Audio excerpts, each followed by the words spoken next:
Welcome to the Real News Network. I'm Jessica Devereaux in Baltimore, and welcome to another edition of the Bill Black Report. Now joining us is Bill Black. Bill is an associate professor of economics and law at the University of Missouri, Kansas City, and he's also a regular contributor to the Real News. Thanks for joining us, Bill. Thank you. So, Bill, it's been 5 years since the collapse of Lehman Brothers, and it's on record that these too big to fail banks are much larger now.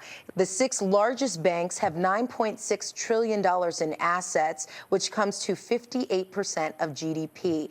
That's a pretty big number, Bill. Can you talk a little bit about these too big to fail banks and how much bigger they are now, and why are the banks larger now? And wasn't Dodd-Frank supposed to resolve all of this? Okay, so these are the systemically dangerous institutions that the administration insists on calling systemically important, but they are dangerous. The administration tells us that when the next one fails, it's likely to cause a global financial crisis. So the obvious answer was to get rid of them, and the administration has completely refused, as did the Bush administration, as do the other governments in the world, to get rid of these giant institutions. Why are they bigger? They're bigger because when the other banks failed, other large banks failed, they were typically acquired by the largest banks. That's one reason. Second is that the banks this large have an implicit federal subsidy in the U.S. context, or national subsidy in other contexts, that allows them to outcompete their competitors because of the unfair advantage of that guarantee. So a group of very conservative economists, their metaphor for this is that it's like bringing a gun to a knife fight, and they say that there's nothing free about free markets. And again, these are folks that worship free markets. Because there are no free markets when you have this implicit federal subsidy. It's critical to fix it. They refuse to fix it. Dodd-Frank doesn't even begin to address fixing it, is the answer on that part of the problem. Second part of the problem is modern executive compensation. And modern executive compensation is bigger and badder than before we went into the crisis.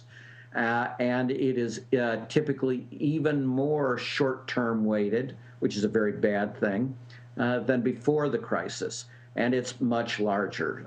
And this is why you've seen that virtually all of the income gains since the crisis in the United States have gone to the top 1% of the population. And the top 1% is actually heavily driven by the top 1,000ths of 1%, which got the overwhelming amount of those gains. And they're overwhelmingly folks in big finance and CEOs of major corporations. And the third thing that was driving our crises, they also haven't fixed, and that's the 3 Ds: deregulation, desupervision, and de facto decriminalization. To take it in reverse order, they were still 5 years after Lehman, not a single prosecution of an elite banker that drove the crisis.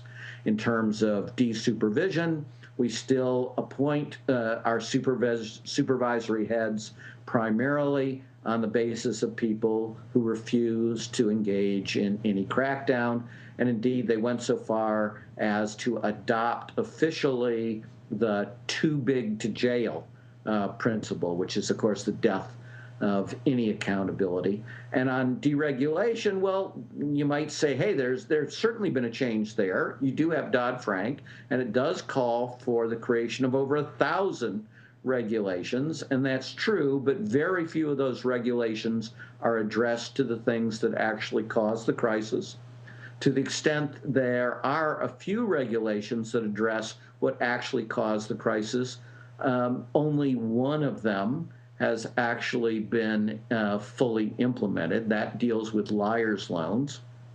And that's a good thing. Liar's loans were endemically fraudulent, but it doesn't fix the problem that there are many assets you can use to run the scam, and this is only one of the assets they crack down on. So A little mixed story on regulation, but on the other parts of the Ds, the desupervision and the de facto decriminalization, it's actually gotten far worse than, for example, our response to Enron. We'll continue this conversation in our extended version of this interview. So we invite our viewers to click on the link to the extended interview.